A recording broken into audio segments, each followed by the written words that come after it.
김동연 경기도지사가 일기 신도시 재정비 종합대책을 발표했습니다. 유정복 인천시장은 베트남 하이퐁 시장과 만났습니다. 안성시와 시의회 간 인사 갈등이 해결됐습니다. 2022 경기도 종합체육대회가 오늘 용인시에서 개막했습니다. 인천시가 추석 연휴 기간 인천가족공원을 개방합니다. 여러분 안녕하십니까? 지난해 출생아 수가 역대 최저치를 기록했습니다.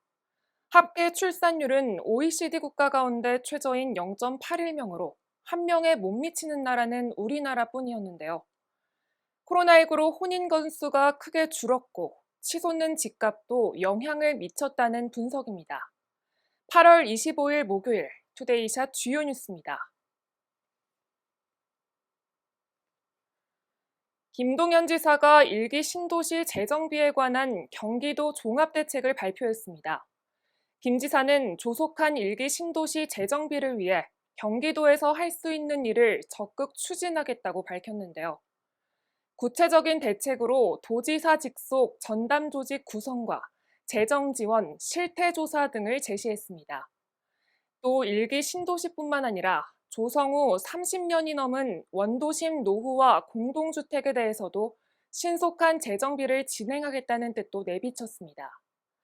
특히 성남 분당과 고양 일산 등과 함께 일기 신도시 추진위를 결성해 구체적인 재정비 방안을 모색할 계획입니다.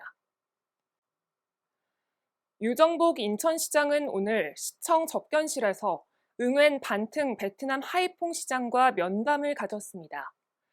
응웬 반튼 시장은 인천시의 경제자유구역의 투자 성과와 개발 경험에 대해 높은 관심을 보였는데요. 유 시장은 한국과 베트남 수교 30주년과 인천 하이퐁 자매결연 25주년이 되는 뜻깊은 해에 방문한 것을 환영하며 두 도시의 교류와 협력 증진을 위한 의견을 교환했습니다. 응웬 반튼 시장은 앞으로 인천의 선진화된 도시 모델 기술과 노하우를 공유해 활발하게 교류하길 희망한다고 말했습니다.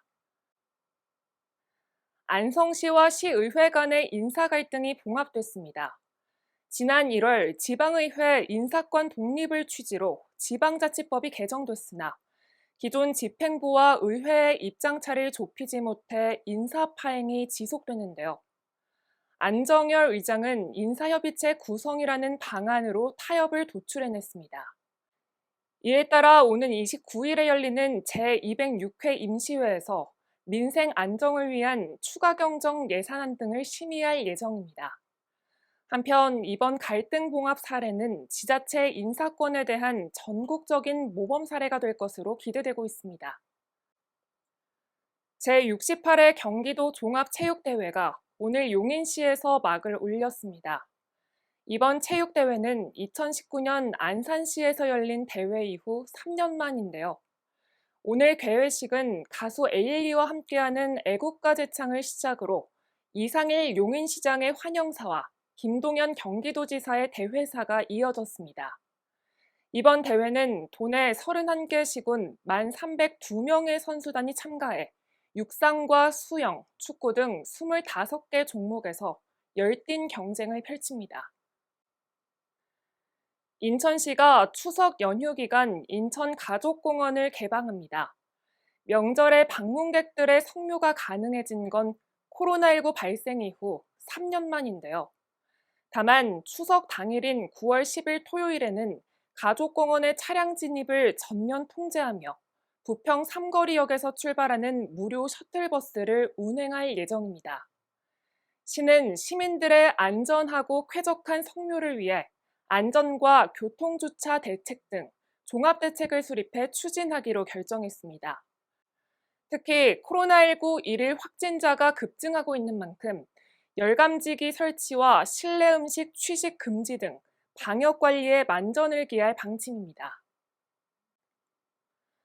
두통은 현대인들에게 아주 흔한 증상인데요. 두통이 있을 때 감자를 먹거나 커피나 홍차 등을 마시면 두통 완화에 도움을 줍니다. 평소 두통을 자주 느낀다면 이 점 꼭 참고해 보시기 바랍니다. 뉴스를 마칩니다. 시청해주신 여러분 고맙습니다.